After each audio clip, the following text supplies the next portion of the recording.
Bandung, kota yang mempunyai banyak peninggalan bersejarah.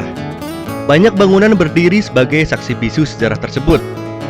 Listrik merupakan aspek penting dalam kehidupan. Lalu tahukah kamu sejarah adanya listrik di kota Bandung?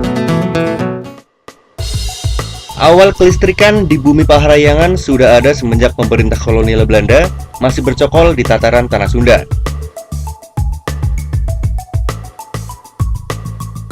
PLTA Dago Bengkok yang berada di daerah Bandung Utara merupakan pembangkit listrik tenaga air tertua dan terbesar di Bandung pada waktu itu. Dari dulu sampai sekarang, teknologi dan mesin yang digunakan di PLTA Dago Bengkok ini tidak berubah, bahkan diharuskan untuk dilindungi. Dan ini penuturan Bapak Iwan selaku teknisi dan pemeliharaan di PLTA Dago Bengkok. Dari sisi teknologinya, teknologi dari dulu sampai sekarang kita dipertahankan, bukan dipertahankan, memang kita punya dilindungi ya. Dilindungi oleh ada SK-nya, ada SK gubernur bahwa ini tidak boleh dirubah, tidak dirubah. Heritage kita, jadi tidak bisa dirubah. Jadi sistemnya sistem serba manual, sistemnya masih serba manual, jauh dari PLTA yang berdiri sesudah ini, sesudah PLTA. Lalu kira-kira berapa ya besarnya daya listrik yang dihasilkan di PLTA Dago Bengkok ini? Kami keluar generator dari dulu juga keluar generator 6 volt dari generatornya. PLTA ini menjadi pembangkit listrik pertama yang mengaliri listrik di kota Bandung. Pembangkit listrik ini awalnya difungsikan untuk kepentingan pemerintah Hindia Belanda pada waktu itu. Daerah yang pertama kali dialiri listrik pada waktu itu seperti perumahan Belanda di Jalan Cipaganti, gedung-gedung pemerintahan, dan di sepanjang Jalan Asia Afrika.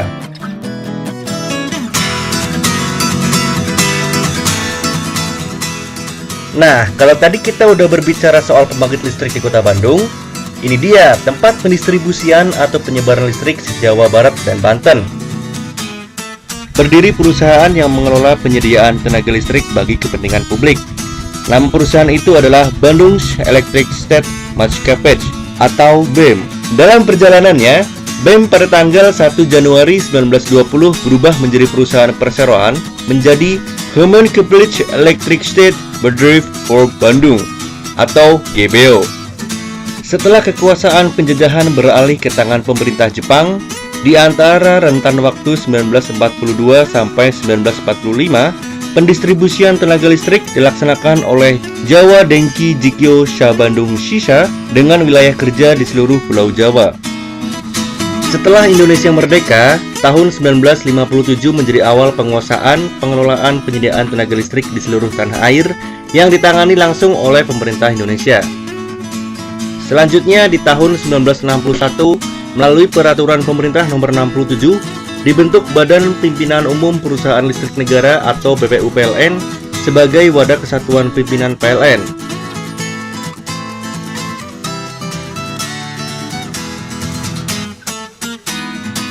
Ternyata, gedung ini masih memiliki nilai heritage yang dipertahankan. Pada tahun 1930-an, di atas tanah seluas 3.945 meter persegi, di pinggir Sungai Cikapundung, didirikan bangunan bertingkat hasil rancangan Profesor Charles Prosper Wolff Schumacher. Profesor Charles Prosper Wolff Schumacher adalah seorang arsitek terkemuka Belanda. Schumacher juga merancang Gedung Merdeka, Gedung Hotel Pranger, Villa Isola, Gedung Bosche Observatory, Masjid Raya Cipaganti, Gereja Santo Petrus Katedral, Gereja Bethel, dan LP Sukamiskin. Setelah diresmikan pada tanggal 26 Oktober 1939, bangunan itu selanjutnya ditempati oleh GBO. Gedung GBO ini didesain berbentuk seperti kapal besar yang sedang berlabuh di Sungai Cikapundung. Desain pintu, jendela, bahkan tangga-tangga di dalam bangunan ini menyerupai desain interior di dalam kapal mewah. Selain disebut sebagai gedung GBO, bangunan rancangan Schumacher ini juga sering disebut sebagai Balai Sumur Bandung. Konon menurut sejarahnya, sumur ini terbentuk ketika Raden Adipati Wiranatakusuma II yang waktu itu menjabat sebagai Bupati Karapyak atau sekarang disebut Dayakolot beristirahat melepas lelah di pinggir Kali Cikapundung. Beliau baru saja melakukan perjalanan yang sangat jauh untuk ukuran waktu itu yang keadaannya masih berupa hutan belantara. Beliau sangat berkeinginan untuk memindahkan ibu kota dari Karapyak yang sering dilanda banjir Citarum ke kawasan yang bebas banjir. Lalu beliau bersama rombongan membuatkan lubang untuk menampung air tersebut, yang akhirnya di kemudian hari disebut dengan Sumur Bandung. Dan atas persetujuan Gubernur VOC pada waktu itu yaitu Daedals, ibu kota Kabupaten Bandung dari Karapyak pindah ke kawasan dekat Sumur Bandung tersebut, yaitu dengan dibangunnya pendopo sebelah selatan alun-alun sekarang. Gedung GBO yang sekarang sudah direnovasi dengan menambahkan bangunan baru di samping gedung lama. Namun hal ini tidak merubah bentuk bangunan aslinya. Inilah yang seharusnya selalu kita lakukan, yaitu dengan menjaga nilai sejarah dari sebuah bangunan. Dan gedung ini pun sekarang difungsikan sebagai tempat pendistribusian listrik se-Jawa Barat dan Banten.